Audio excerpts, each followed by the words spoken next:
नमस्कार मेरे विद्यार्थी मित्रों। हिंदी आरोह क्लास 12 चैप्टर नंबर 4 कैमरे में बंद अपाहिज आज हम डिस्कस करने वाले हैं। इस कविता के कवि हैं रघुवीर सहाय। इसमें कवि ने शारीरिक यातना झेल रहे, शारीरिक पीड़ा झेल रहे व्यक्ति के साथ साथ दूरसंचार माध्यमों के चरित्र पर भी सवाल उठाया है कि एक तरफ तो एक व्यक्ति शारीरिक पीड़ा झेल रहा है और उसके साथ दूरसंचार माध्यम वालों का रवैया किस तरह का रहता है, वो कवि ने यहाँ बताया है। बच्चों, आपने देखा होगा आसपास में कोई घटना घटित होती है तो कैमरे वाले तुरंत वहाँ दौड़ दौड़ कर आते हैं और उससे उसकी जो मूल बात है उसको पूछने के साथ साथ उसके इतने सारे बातें उससे पूछी जाती हैं कि बात को तोड़ मरोड़ कर दर्शकों के सामने पेश किया जाता है। इससे वो शारीरिक पीड़ा तो झेल ही रहा होता है, साथ साथ उस व्यक्ति को मानसिक पीड़ा भी झेलनी होती है। क्योंकि अगर किसी व्यक्ति के साथ गलत हुआ है तो वो उस गलती को दर्शाने के साथ साथ उस व्यक्ति को इतना विवश कर देते हैं कि उसे रोना आ जाए तब तक के लिए उसे नहीं छोड़ते और करुण भाव पैदा करके दर्शकों के मन में भी वो भाव को लाना चाहते हैं ताकि उनका उद्देश्य पूरा हो सके। तो आपने आसपास में या दूर संचार पर होने वाले समाचारों में आपने ये बात महसूस की होगी कि किस तरह से किसी व्यक्ति के साथ अगर गलत व्यवहार होता है तो कैमरेमैन उस व्यवहार को उसके साथ सांत्वना नहीं बरतते हुए, उसे संवेदना नहीं बरतते हुए उसके साथ वैसा सलूक करते हैं जिससे उनका उद्देश्य पूरा हो सके और दर्शकों को वो बात पसंद आए ताकि वे अपने स्वार्थ में सफल हो जाएं। तो ये कविता मुझे तो बहुत पसंद है बच्चों, वास्तविक जीवन से संबंधित है। आजकल के ज़माने में कैमरेमैन का रवैया ऐसा ही है और आज हम इस कविता के माध्यम से बहुत अच्छे से इस बात को समझने वाले हैं कि किस तरह से एक लाचार व्यक्ति के साथ दूरसंचार वालों का व्यवहार रहता है। व्यंग्य से अभिभूत ये कविता बहुत अच्छी है। बने रहिएगा, अंत तक वीडियो को देखिएगा और अच्छी लगे तो लाइक कीजिएगा। मुझे तो अच्छी लगती है, इसलिए मैं हर बार कोई भी इस तरह की कविता होती है उसको मैं लाइक भी करती हूँ, शेयर भी करती हूँ ताकि ज़्यादा से ज़्यादा स्टूडेंट्स तक वो महत्वपूर्ण कविता पहुँच सके। आप भी ऐसा कीजिएगा। चलिए बढ़ते हैं। ये हैं रघुवीर सहाय जी और इनका परिचय इस प्रकार है। रघुवीर सहाय समकालीन हिंदी कविता के संवेदनशील कवि हैं। इनका जन्म उत्तर प्रदेश में हुआ 1929 में और इनकी शिक्षा लखनऊ में हुई। इन्होंने अंग्रेजी साहित्य में एमए किया। प्रारंभ में ये पत्रकार थे और बाद में साहित्य अकादमी में काम करने के कारण, साहित्य में सेवा देने के कारण इनको साहित्य अकादमी पुरस्कार से सम्मानित किया गया। इनकी रचनाएं हैं वो नई कविता में सम्मिलित हैं और बहुत सारी इन्होंने रचनाएं दी जो कि हमारे स्थानीय नागरिकों से संबंधित होती हैं, स्थानीय घटनाओं से संबंधित होती हैं। घर मोहल्ले के चरित्रों पर कविता लिखकर इन्हें हमारी चेतना का स्थायी नागरिक बनाया। हत्या, लूटपाट, राजनीतिक भ्रष्टाचार, इस तरह की कविताएं ये लिखते हैं। इनकी भाषा शैली है वो हमेशा बातचीत की शैली रहती है और ये अनावश्यक शब्दों के प्रयोग से बचते हैं। व्याकरणांत अनुभव की आवेग रहित अभिव्यक्ति भी इनकी कविता की एक मुख्य विशेषता है और इन्होंने अपनी कविताओं में अत्यंत साधारण और अनायास से प्रतीत होने वाली शैली में समाज की दारुण विडंबनाओं को व्यक्त किया है। समाज में जो बुराइयां हैं, कुरीतियां हैं, जिससे लोग परेशान होते हैं, ऐसी घटनाओं को ये अपनी कविताओं में सामने लेकर आते हैं। साथ ही इनकी जो काव्य शैली है वो बहुत ही सीधी है, सरल है और सीधी भाषा होने के कारण सभी पाठकों को वो पसंद आती है, सभी मन लगाकर उसको पढ़ते हैं। इस कविता का सार क्या है बच्चों, ये भी मैं आपको बता देती हूँ कि कैमरे में बंद अपाहिज कविता ये लोग भूल गए इस काव्य में संग्रहित है। इस कविता में कवि ने शारीरिक चुनौती को झेल रहे व्यक्ति की पीड़ा के साथ साथ दूरसंचार माध्यमों के चरित्र को भी रेखांकित किया है। किसी की पीड़ा को दर्शक वर्ग तक पहुंचाने वाले व्यक्ति को उस पीड़ा के प्रति स्वयं संवेदनशील होने और दूसरों को संवेदनशील बनाने का दावेदार होना चाहिए।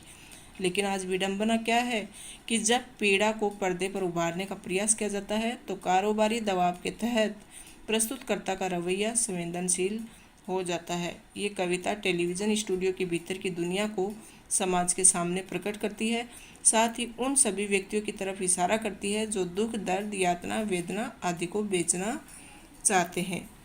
तो इस कविता में दूरदर्शन के संचालक स्वयं को शक्तिशाली बताते हैं तथा दूसरों को कमज़ोर मानते हैं। वे विकलांग से पूछते हैं कि क्या आप अपाहिज हैं?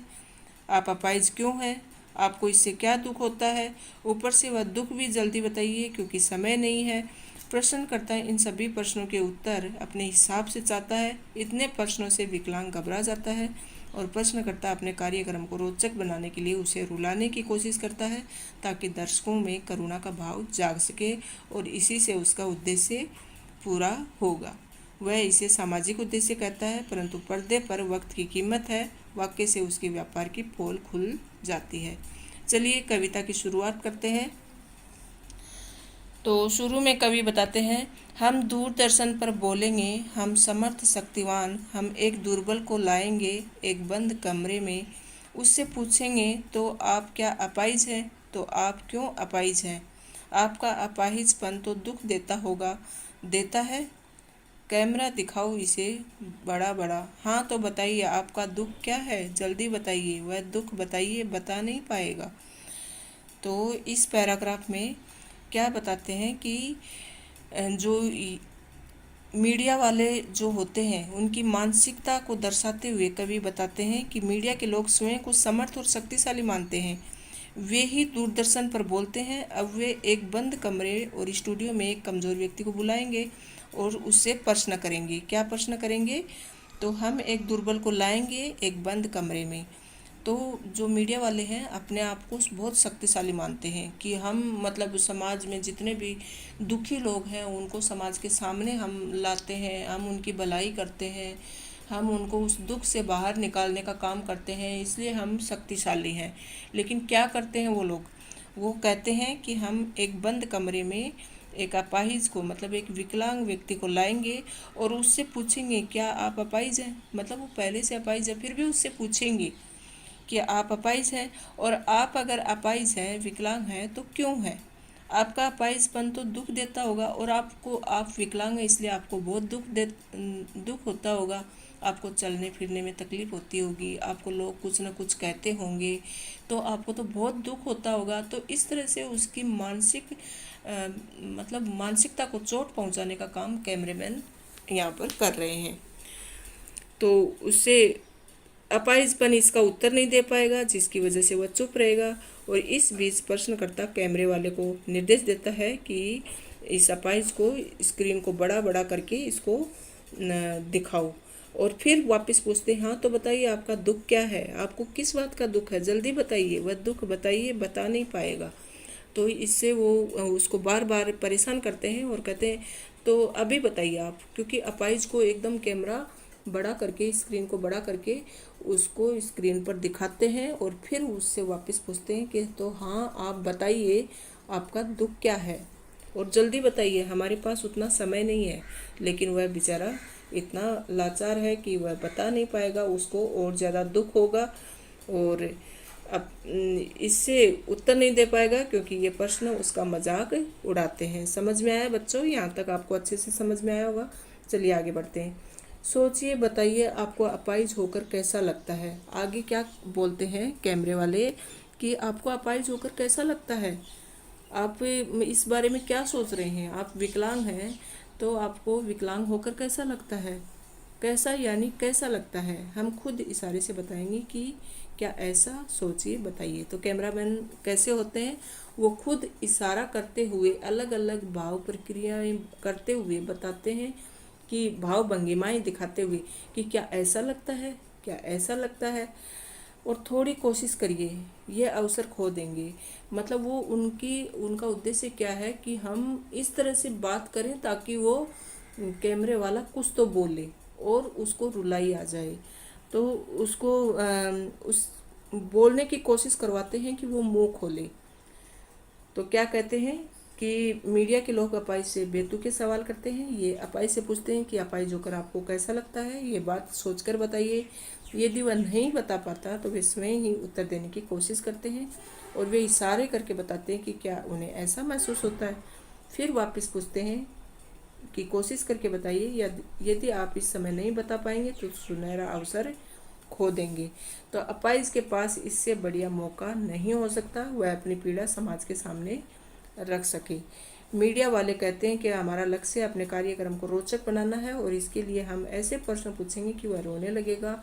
वे समाज पर भी कटाक्ष करते हैं कि वे भी उसके रोने का इंतज़ार करते हैं। ये प्रश्न दर्शकों से नहीं पूछेगा। तो बच्चों देखो, इस पैराग्राफ में यही बताया गया है ना कि थोड़ी और कोशिश करिए, और नहीं अगर आप बताएंगे, आज हम आपकी पीड़ा को समाज के सामने लेकर आ रहे हैं और अभी आप मुंह नहीं खोलेंगे तो ये बहुत अच्छा अवसर आप खो देंगे। तो इस तरह से उसको विवश करते हैं और फिर बोलते हैं, आप जानते हैं कि कार्यक्रम रोचक बनाने के वास्ते हम पूछ पूछ कर उसको रुला देंगे। तो कैमरे वाले का उद्देश्य क्या है कि इस तरह के सवाल करेंगे ताकि वो रो सकेगा और हमारा उद्देश्य पूरा हो जाएगा। इंतज़ार करते हैं, आप भी उसके रो पड़ने का करते हैं और हमें इंतज़ार रहता है कि उसकी रुलाई में जो दर्शक गण हैं उनको भी रोना आ जाए ताकि उनका उद्देश्य पूरा हो सके। फिर आगे है, फिर हम पर्दे पर दिखलाएंगे फूल हुई आँख को एक बड़ी तस्वीर, बहुत बड़ी तस्वीर, और उसके होठों पर एक कसमसाहट भी। आशा है आप उसे अपनी अपंगता की पीड़ा मानेंगे। और एक और कोशिश, दर्शक धीरज रखिए, देखिए हमें दोनों को एक साथ रुलाने हैं, आप और वह दोनों। बस करो, नहीं हुआ रहने दो, पर्दे पर वक्त की कीमत है, अब मुस्कुराएंगे हम। आप देख रहे थे सामाजिक उद्देश्य से युक्त कार्यक्रम, बस थोड़ी ही कसर रह गई। धन्यवाद। तो इस तरह से फिर हम पर्दे पर दिखलाएंगे फूली हुई आँख को एक बड़ी तस्वीर। तो कवि आगे बताना चाहते हैं कि कैमरेमैन का उद्देश्य रहता है कि उसको हम पर्दे पर उसकी जो सूजी हुई आँखें हैं, रोने वाली जो आँखें हैं, उसको हम एक बड़ी तस्वीर बनाकर इस पर स्क्रीन पर दिखाएंगे, और बहुत बड़ी तस्वीर, ताकि लोगों को एकदम से देखकर उन लोगों के मन में भी करुणा का भाव जाग जाए। और उसके होठों पर एक कसमसाहट भी। आशा है आप उसे अपनी अपंगता की पीड़ा मानेंगे। और जब उसके होठों पर एक कसमसाहट रहेगी, एक दुख भरी पीड़ा दिखाई देगी, तो उससे आपको शायद ये एहसास होगा कि ये उसकी अपंग है, इसके लिए उसकी ये पीड़ा उसके चेहरे पर है। और फिर हम एक और कोशिश करेंगे, दर्शक धीरज रखिए, देखिए हमें दोनों को एक साथ रुलाना है। फिर हम कोशिश करेंगे कि उधर से वो रोएगा और इधर से दर्शक भी रोएं। तो ये मकसद होता है कैमरे वालों का। कोई किसी की पीड़ा दिखाते समय उनके मन में यही सवाल रहता है कि किस तरह से हम बातचीत शुरू करें और किस तरह से वो प्रस्तुति करें ताकि दर्शक गण भी उस पीड़ा झेलने वाले व्यक्ति के साथ साथ दोनों का एक जैसा भाव दिखाई पड़े। आप और वह दोनों, बस करो, नहीं हुआ रहने दो, पर्दे पर वक्त की कीमत है।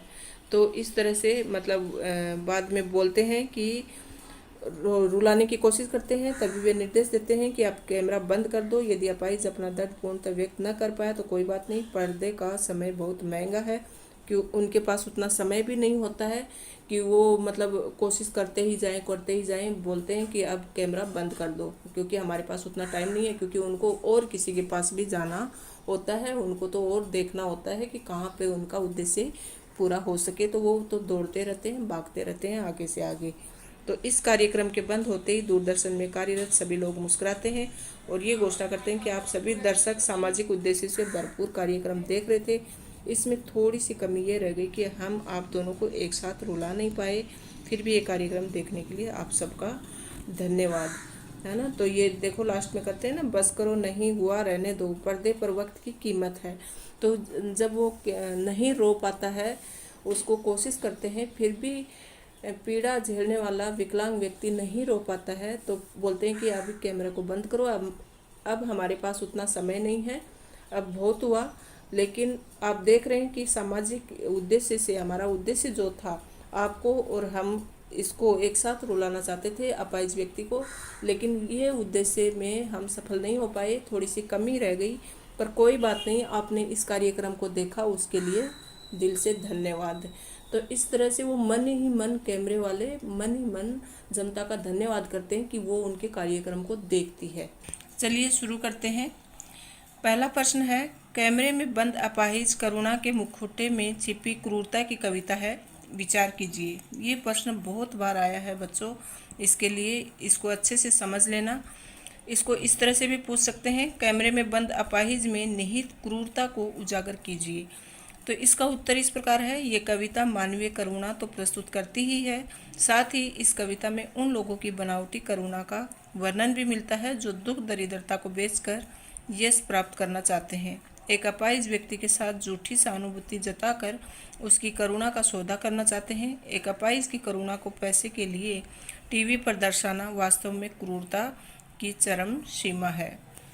तो क्रूरता मतलब निर्दयता, दया नहीं दिखाना किसी के ऊपर, और सहानुभूति, जानबूझकर सहानुभूति जताना, लोगों में करुणा की भावना पैदा करना, ये मतलब इनका लक्ष्य रहता है। तो बनावटी करुणा का वर्णन इसमें किया गया है। प्रश्न नंबर 2, हम समर्थ, शक्तिवान और हम एक दुर्बल को लाएंगे पंक्ति के माध्यम से कवि ने क्या व्यंग्य किया है। तो इसका उत्तर है, हम समर्थ शक्तिमान पंक्ति के माध्यम से मीडिया की ताकत व कार्यक्रम संचालकों की मानसिकता का पता चलता है। मीडिया कमी या मीडिया संचालक अपने विचार प्रचार प्रसार की ताकत के कारण किसी का भी मजाक बना सकते हैं तथा किसी को भी नीचे गिरा सकते हैं। चैनल के मुनाफे के लिए संचालक किसी की करुणा को भी बेच सकते हैं। कार्यक्रम का निर्माण व प्रस्तुति संचालकों की मर्जी से होता है। समझे बच्चों कि इसमें इस पंक्ति में कवि ने व्यंग्य किया किस पर, जो दूरदर्शन के प्रचार प्रसारक हैं उस पर, दूरसंचार और मीडिया वालों पर, कि ये लोग अपने स्वार्थ के लिए किसी को भी नीचे गिरा सकते हैं और किसी को भी ऊंचा बना सकते हैं, बस इनका फ़ायदा होना चाहिए। तो मीडिया संचालक अपने प्रचार प्रसार की ताकत के कारण किसी का भी मजाक बना सकते हैं और किसी की भी दया को बेच सकते हैं, करुणा को बेच सकते हैं। तो हम एक दुर्बल को लाएंगे पंक्ति में लाचारी का भाव है। मीडिया के सामने आने वाला व्यक्ति कमज़ोर होता है। मीडिया के अटपटे प्रश्नों से संतुलित व्यक्ति भी विचलित हो जाता है। अपंग या कमज़ोर व्यक्ति तो रोने लगता है। ये सब कुछ उसके कार्यक्रम संचालक की इच्छानुसार करना होता है। प्रश्न नंबर 3, यदि शारीरिक रूप से चुनौती का सामना कर रहे व्यक्ति और दर्शकों दोनों एक साथ रोने लगेंगे तो उससे प्रश्नकर्ता का कौन सा उद्देश्य पूरा होगा। तो इसका उत्तर है, यदि साक्षात्कार देने वाला अपंग व्यक्ति और दर्शक दोनों एक साथ रो देंगे तो प्रश्नकर्ता सहानुभूति प्राप्त करने में सफल हो जाएगा। उसका यह भी उद्देश्य पूरा हो जाएगा कि हमने सामाजिक कार्यक्रम दिखाया है, एक ऐसा कार्यक्रम जिसमें अपंग व्यक्ति की व्यथा का मार्मिक चित्रण हुआ है। उस व्यक्ति की सोच और वेदना का हूबहू चित्र हमने दिखाया है। तो ये उद्देश्य उनका पूरा हो जाएगा कि हमने एक सामाजिक कार्यक्रम दिखाया है और एक किसी व्यक्ति की मार्मिक दशा का हमने चित्रण किया है। ये उद्देश्य जो रहता है उनका वो पूरा हो जाएगा और साथ साथ सहानुभूति मिल जाएगी लोगों की। तो प्रश्न नंबर 4, पर्दे पर वक्त की कीमत है कहकर कवि ने पूरे साक्षात्कार के प्रति अपना नज़रिया किस रूप में रखा है। तो इसका उत्तर है, इस पंक्ति के माध्यम से कवि ने पूरे साक्षात्कार मतलब इंटरव्यू, तो पूरे साक्षात्कार के प्रति व्यावसायिक नज़रिया प्रस्तुत किया है। पर्दे पर जो कार्यक्रम दिखाया जाता है उसकी कीमत समय के अनुसार होती है। दूरदर्शन व कार्यक्रम संचालक को जनता के हित या पीड़ा से कोई मतलब नहीं होता। वे अपने कार्यक्रम को कम से कम समय में लोकप्रिय बनाना चाहते हैं। अपंग की पीड़ा को कम करने की बजाय अधिक करके दिखाया जाता है ताकि करुणा को नकदी में बदला जा सके। संचालकों की सहानुभूति भी बनावटी होती है। अगला प्रश्न है, सामाजिक उद्देश्य से युक्त ऐसे कार्यक्रम को देखकर आपको कैसा लगेगा, अपने विचार संक्षेप में लिखें। तो बच्चों बहुत ही अच्छा प्रश्न है ये।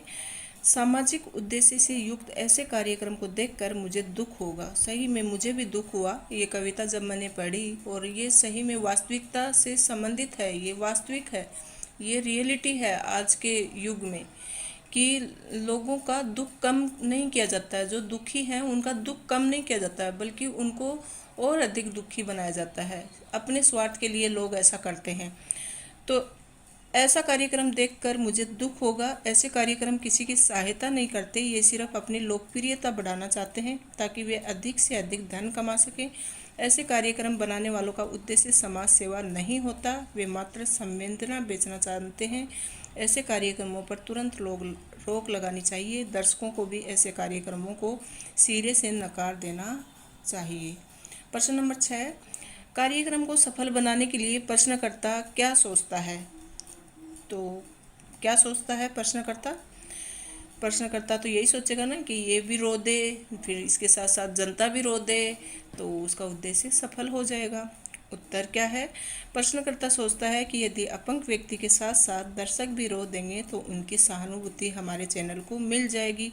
तब हम इसी प्रकार के और कार्यक्रम दिखाया करेंगे जिस कारण हमें खूब फायदा होगा। हमारा चैनल दिन दुगुनी रात चौगुनी तरक्की करेगा। लोग हर समय हमारे चैनल को देखेंगे। देखो, जिसमें चटपटा मसाला मिलता है ना, लोग उसी की तरफ लुढ़कते हैं। वास्तविकता क्या है, इससे बहुत दूर रहते हैं। तो बच्चों, मैं भी आपसे यही कहूँगी कि जहाँ आपका फ़ायदा होता हो वो चैनल को आप देखिए, चाहे वो कोई भी चैनल हो। जिससे आपको चटपटे मसाले मिलें या आपको ज़्यादा मतलब लोग लुभावने लगे, ऐसे चैनल से दूर रहिए। क्योंकि अभी ऑनलाइन है ये शिक्षा पूरी, तो ऑनलाइन शिक्षा आपको यूट्यूब के माध्यम से ऐसे ही मतलब उपलब्ध हो सकती है। तो आप भी कोई ऐसा चैनल खोजो जिससे आपके लक्ष्यों की प्राप्ति हो सके, जिससे आपकी मदद हो सके, सहायता हो सके और आप अपनी मंजिल तक पहुंच सको। आप कोई ऐसे चटपटे मसाले वाले चैनल को मत ढूंढना कभी भी, और बेकार के चैनल पे मत जाना, चाहे वो कोई भी चैनल हो। आपका लक्ष्य उसमें पूरा होना चाहिए। चलिए आगे बढ़ते हैं। प्रश्नकर्ता अपाहिज व्यक्ति को उसके अपाहिजपन का एहसास क्यों दिलाना चाहता है? तो इसका उत्तर है, प्रश्नकर्ता चाहता है वह रो दे ताकि उसका रोना देखकर लोगों की करुणा जाग उठे। यदि ऐसा हो गया तो कार्यक्रम निश्चित रूप से सफल हो जाएगा। इसलिए वह अपाहिज व्यक्ति को उसके अपाहिजपन का एहसास दिलाता है। ये भी प्रश्न अच्छा है बच्चों। प्रश्न नंबर 8, कवि ने किस क्रूरता का चित्रण किया है? तो उत्तर, कवि ने इस कविता के माध्यम से मानवीय क्रूरता का चित्रण किया है। वह क्रूरता जो करुणा के मुखौटे में छिपी है। यही मुखौटा ओढ़कर टीवी वाले अपाहिज का मजाक उड़ाते हैं, उससे झूठी सहानुभूति रखते हैं, उससे ऐसे ऐसे प्रश्न पूछते हैं कि मानवीयता भी शर्मसार हो जाए। तो ऐसी क्रूरता इसमें दिखाई गई है कि इस प्रकार के अटपटे प्रश्न उससे पूछते हैं। बेचारा अपंग एकदम ही चुप हो जाता है, बोल ही नहीं पाता और उसकी मानसिकता पर गहरा कुठाराघात होता है। प्रश्न नंबर 9, ये अवसर खो देंगे पंक्ति से क्या आशय है? तो उत्तर है, प्रश्नकर्ता अपाहिज व्यक्ति से कई तरह के प्रश्न करता है। वह उससे पूछता है कि आपको अपाहिज होकर कैसा लगता है। इस प्रश्न का उत्तर सोचकर बताइए। यदि आपने इस समय इस प्रश्न का उत्तर नहीं दिया तो आप लाखों दर्शकों के सामने अपना अनुभव बताने का सुनहरा अवसर खो देंगे। तो इस तरह से विवश किया जाता है और जल्दी से जल्दी वह अपना जवाब दे दे, क्योंकि उनके पास उतना समय भी नहीं होता कि वो कम से कम समय में अपना कार्यक्रम सफल बनाना चाहते हैं, लोकप्रिय बनाना चाहते हैं, जनता की वाहवाही लूटना चाहते हैं। प्रश्न नंबर 10, ऐसे कार्यक्रम समाज को क्या संदेश देते हैं? बहुत ही अच्छा प्रश्न है। तो उत्तर है, ऐसे कार्यक्रम समाज को कोई संदेश नहीं देते, उल्टे ऐसे कार्यक्रम देखकर लोगों के मन में विरोध और क्रोध की भावना भर जाती है। लोग अपाहिज व्यक्ति के प्रति तो सहानुभूति रखते हैं, लेकिन प्रश्नकर्ता के प्रति घृणा का भाव रखते हैं। वे समझ जाते हैं कि केवल पैसा कमाने के लिए ही ये लोग अपना व्यक्ति का सनसनीखेज साक्षात्कार दिखाते हैं। उन्हें उसकी अपंगता से या मानवीयता से कोई मतलब नहीं है। प्रश्न नंबर 11, हम दूरदर्शन कमरे में का काव्य सौंदर्य बताए। तो ये जो पंक्ति है ना, हम दूरदर्शन से लेकर कमरे में, इसका आपको काव्य सौंदर्य बताना है।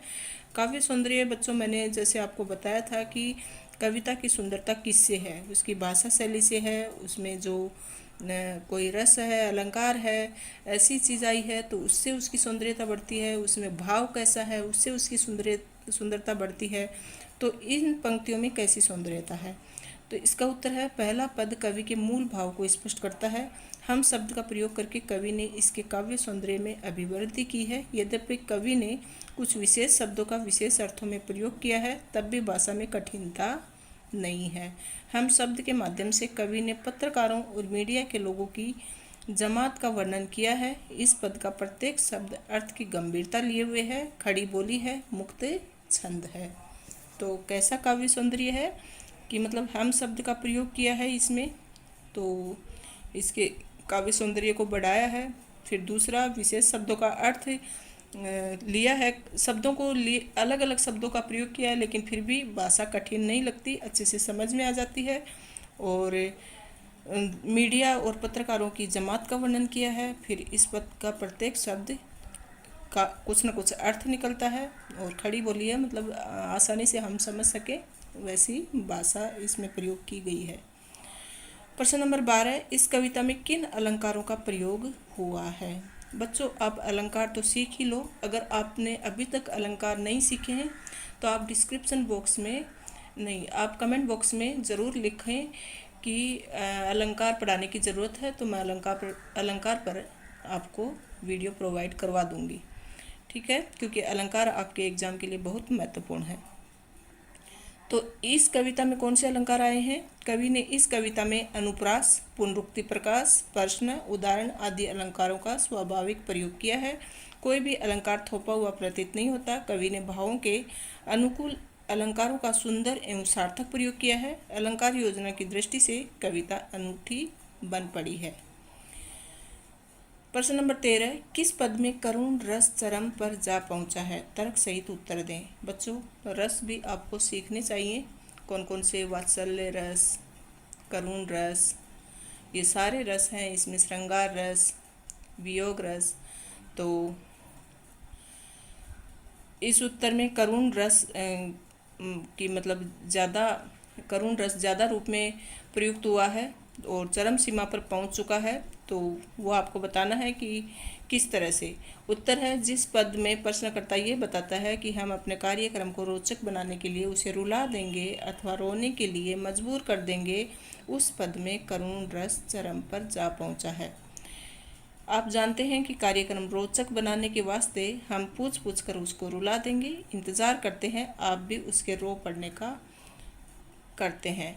तो मतलब जनता भी रोए और वो भी रोए, उसको मजबूर करके हम रुला देंगे, तो इसमें बहुत हमें कहीं ना कहीं उस अपाहिज के प्रति दया का भाव मन में आता है, तो यही करुण रस है। प्रश्न नंबर 14, कवि ने इस कविता में उर्दू शब्दावली का प्रयोग किया है। सोदाहरण लिखिए। सोदाहरण मतलब उदाहरण सहित आपको बताना है। तो उर्दू शब्दावली कहाँ कहाँ आई है वो आपको बताना है। तो कवि ने कविता को अधिक अर्थवान बनाने के लिए उर्दू शब्दावली का प्रयोग किया है। उदाहरण देखिए, हम खुद इशारे से बताएंगे कि क्या ऐसा, थोड़ी कोशिश कीजिए। इंतज़ार करते हैं कि आप सभी उसके रो पड़ने का एक और कोशिश। पर्दे पर वक्त की कीमत है। तो पर्दा, वक्त, कीमत, कोशिश, ये सभी जो शब्द हैं ये उर्दू शब्दावली के हैं। प्रश्न नंबर 15, सोचिए, बताइए आदि शब्दों के प्रयोग से कविता का सौंदर्य बढ़ा है, स्पष्ट कीजिए। तो इसका उत्तर है, सोचिए और बताइए शब्दों के प्रयोग से कविता और अधिक अर्थवान हो गई है। कवि ने अपने भावों को और अधिक प्रभावी ढंग से प्रस्तुत किया है। ये शब्द न केवल प्रश्नकर्ता की मानसिकता बताते हैं बल्कि अपाहिज व्यक्ति की मजबूरी भी दिखाते हैं। Class 12 Hindi RO chapter number 4 अभी हम डिस्कस करने वाले हैं। कैमरे में बंद अपाहिज एमसीक्यूज हैं जो कि एग्ज़ाम की दृष्टि से बहुत ही महत्वपूर्ण हैं और आपकी तैयारी को भी मजबूती प्रदान करेंगे। साथ साथ आपको पता चलेगा कि आपकी तैयारी कहाँ तक हो चुकी है, इससे आप और बेहतर आपका रिवीजन हो पाएगा। चलिए शुरू करते हैं। कैमरे में बंद अपाहिज कविता के कवि कौन हैं? तो रघुवीर सहाय, रघुवीर सिंह, रघुवीर प्रसाद, रघुवीर प्रकाश। तो इसके कवि हैं रघुवीर सहाय। दूसरा प्रश्न है, हम किसी पर बोलेंगे, किस पर बोलेंगे? मंच पर, दूरदर्शन पर, रेडियो पर, घर पर। तो आंसर आएगा दूरदर्शन पर। हम क्या हैं? अशक्त, दुर्बल, समर्थ, निर्जीव। तो इसका सही उत्तर आएगा समर्थ। हम किसे लाएंगे, शक्तिवान को, शासनाध्यक्ष को, सेनापति को, दुर्बल को। तो कैमरे के सामने किसकी बात कर रहे हैं, ये दुर्बल को लाने की बात कर रहे हैं। दुर्बल को हम कहाँ ले जाएंगे, मंच पर, बंद कमरे में, घर पर, मेले में। तो ले जाएंगे बंद कमरे में। हम दूरदर्शन पर क्या बोलेंगे, हम अशक्त और अज्ञानी हैं, हम बेकार और बेकरार हैं, हम समर्थ और शक्तिमान हैं, हम अपंग और लाचार हैं। तो उत्तर आएगा हम समर्थ और शक्तिवान हैं। प्रश्न नंबर 7, अपाई से दूरदर्शन कार्यक्रम संचालक किस प्रकार के प्रश्न पूछता है। बहुत ही इम्पोर्टेंट प्रश्न है। तो किस तरह के प्रश्न पूछता है, अर्थपूर्ण, तर्कसंगत, भावपूर्ण, अर्थहीन। तो बिल्कुल बेतुके प्रश्न पूछता है जिनका कोई औचित्य नहीं है। तो ये इसका उत्तर आएगा अर्थहीन। अपाहिज क्या नहीं बता पाएगा, अपना सुख, अपना दुख, अपनी सामर्थ्य, अपनी शक्ति। तो अपना दुख नहीं बता पाएगा। कार्यक्रम को रोचक बनाने के लिए हम अपाहिज को क्या करते हैं, रुला देते हैं, हंसा देते हैं, नचा देते हैं, गाना गवा देते हैं। तो हम कार्यक्रम को रोचक बनाने के लिए अपाहिज को रुला देते हैं। कैमरे वाले पर्दे पर अपाहिज की क्या दिखाएंगे, हंसी दिखाएंगे, रोने से फूली आंख दिखाएंगे, अपंगता, नृत्य का दृश्य दिखाएंगे। तो जब एकदम से अपाहिज रोने लग जाएगा तो रोने से उसकी जो फूली हुई आंखें हैं वो कैमरे वाले पर्दे पर दिखाने की कोशिश करेंगे। तो उत्तर आएगा रोने से फूली आंख। अगला प्रश्न है, कैमरा एक साथ क्या दिखाना चाहता है, समाचार और खेल, रोशनी और अंधेरा, दर्शन और अपाहिज रोते हुए, प्रस्तुतकर्ता और दर्शन रोते हुए। तो दर्शन और अपाहिज रोते हुए एक साथ दिखाना चाहता है। यहाँ दर्शन नहीं आएगा, दर्शक आएगा मेरे ख्याल से। दर्शक और नहीं, हाँ, दर्शक और अपाहिज रोते हुए। प्रश्न नंबर 12, पर्दे पर किस बात की कीमत है, पर्दे पर किस बात की कीमत है, दर्शक की, अपाहिज की, प्रस्तुतकर्ता की, वक्त की। तो पर्दे पर वक्त की यानी कि समय की कीमत है। कार्यक्रम समाप्त करते समय प्रस्तुतकर्ता क्या करेगा, मुस्कुराकर धन्यवाद करेगा, खेदपूर्ण धन्यवाद, रोते हुए धन्यवाद, कुछ भी नहीं। तो रोते हुए धन्यवाद करेगा। प्रस्तुतकर्ता दर्शकों को क्या रखने के लिए अनुरोध करता है, शांति, धैर्य, हिम्मत, दया। तो धैर्य रखने के लिए अनुरोध करता है। अगला प्रश्न है, प्रस्तुतकर्ता बस करो, नहीं हुआ, रहने दो, क्यों कहता है। अपाहिज और दर्शक नहीं रोए, प्रस्तुतकर्ता और दर्शक नहीं रोए, अपाहिज और प्रस्तुतकर्ता नहीं रोए, कैमरा खराब हो गया। तो अपाहिज और दर्शक नहीं रोए, तो इसलिए वह कहता है बस करो, नहीं हुआ, रहने दो। रघुवीर सहाय का जन्म किस सन में हुआ, 1929 में। रघुवीर सहाय का जन्म कहाँ हुआ था, लखनऊ में। और इनका निधन कहाँ हुआ, कौन से सन में हुआ, 1990 में। इनका निधन कहाँ पर हुआ, दिल्ली में। रघुवीर सहाय को कौन सा पुरस्कार मिला, साहित्य अकादमी पुरस्कार। और अगला प्रश्न है जो कि बहुत इंपॉर्टेंट है, पर्दे पर किसकी कीमत बताई गई, वक्त की। बार बार पूछा गया है, ध्यान रखना। रघुवीर सहाय हैदराबाद से प्रकाशित किस पत्रिका में कार्य करते थे, कल्पना पत्रिका में। कैमरे में बंद अपाहिज कविता कवि के किस संग्रह से ली गई है। तो ये ली गई है जो लोग भूल गए हैं। कैमरे वाले एक और कोशिश क्यों करना चाहते हैं, अच्छा प्रश्न है, पूछ सकते हैं। तो क्यों कोशिश करना चाहते हैं, अपाहिज की अपंगता को उभारने के लिए। कैमरे में बंद अपाहिज कविता किस पर व्यंग्य है, अपाहिजों पर, दर्शक पर, व्यवस्था पर, दूरदर्शन वालों पर। तो दूरदर्शन वालों पर व्यंग्य किया गया है। जो है ना, कैमरामैन किस तरह से छोटी सी न्यूज़ को बड़ा चढ़ाकर दिखाते हैं और सामने वाले पर क्या बीत रही होगी इस बात की बिल्कुल भी परवाह नहीं करते। तो ये कवि का ये सब दिखाने का मतलब है कि दूरदर्शन वालों पर एक तरह से व्यंग्य कसना है। दूरदर्शन वाले किस किस संवेदना से खिलवाड़ कर रहे हैं, कैमरामैन, दर्शकों, प्रस्तुतकर्ता और अपाहिज के साथ खिलवाड़ कर रहे हैं। कैमरे में बंद अपाहिज किस छंद में रचित कविता है। तो कवि चौपाई, मुक्त, दोहा, ये मुक्त छंद से रचित कविता है। दूरदर्शन पर किस उद्देश्य से युक्त कार्यक्रम दिखाया जा रहा था? धार्मिक, वैज्ञानिक, मनोवैज्ञानिक, सामाजिक। तो एक तरह से ये सामाजिक बुराई है, इसके लिए इसको सामाजिक ही कहेंगे। अब मुस्कुराएंगे हम। इस पंक्ति में हम कौन है? तो दूरदर्शन वाले, अपाहिज, दर्शक, कवि। तो इसमें है दूरदर्शन वाले। कैमरे में बंद अपाहिज करुणा के मुखौटे में छिपी किसकी कविता है? तो ये एक तरह से दिखाने को तो दूरदर्शन वाले करुणा का भाव व्यक्त करना चाहते हैं, लेकिन एक तरह से वो क्रूरता कर रहे हैं। किन पर? अपाहिज पर। दया की, परोपकार की, वात्सल्य की, क्रूरता की। तो ये क्रूरता का मुखौटा छिपा हुआ है दूरदर्शन वालों के अंदर। कैमरे में बंद अपाहिज कविता में कैमरा एक साथ क्या दिखाना चाहता है? सामान्य व्यक्ति की दुर्दशा, समाचार और खेल, दर्शक और अपाहिज रोते हुए, नए और पुराने कार्यक्रम। तो इसमें दर्शक और अपाहिज रोते हुए। कैमरे में बंद अपाहिज कविता में समर्थ शक्तिवान किसे कहा जाता है? दूरदर्शन वालों को। अच्छा प्रश्न है, ध्यान रखना। कैमरे में बंद अपाहिज कविता में समर्थ शक्तिवान जो है वो दूरदर्शन वालों को कहा गया है। दूरदर्शन वाले बंद कमरे में किसे लाए थे? दुर्बल को, सबल को, अपंग को, बीमार को। तो अपंग को मतलब अपाहिज को लेकर आए थे। अपाहिज के होठों पर क्या दिखाई देता है? उलझन, कसमसाहट, पीड़ा, मुस्कान। तो कसमसाहट दिखाई देती है। अगला प्रश्न है, कैमरे में बंद अपाहिज कविता में दूरदर्शन कर्मियों की किस मनोवृत्ति को दर्शाया गया है? तो यहाँ पर संवेदनशीलता, संवेदनहीनता, करुणा, दुर्बलता। तो संवेदनहीनता दिखाया गया है। कैमरे वाला किन्हें साथ साथ रुलाना चाहता है? नायक, नायिका, भाई बहन, अपाहिज दर्शक, सखा सखी। तो अपाहिज दर्शक दोनों को साथ साथ रुलाना चाहता है। धन्यवाद मेरे विद्यार्थी मित्रों, आपको वीडियो अच्छा लगा होगा और आपके लिए ये उपयोगी सिद्ध होगा, ऐसी मैं उम्मीद रखती हूँ।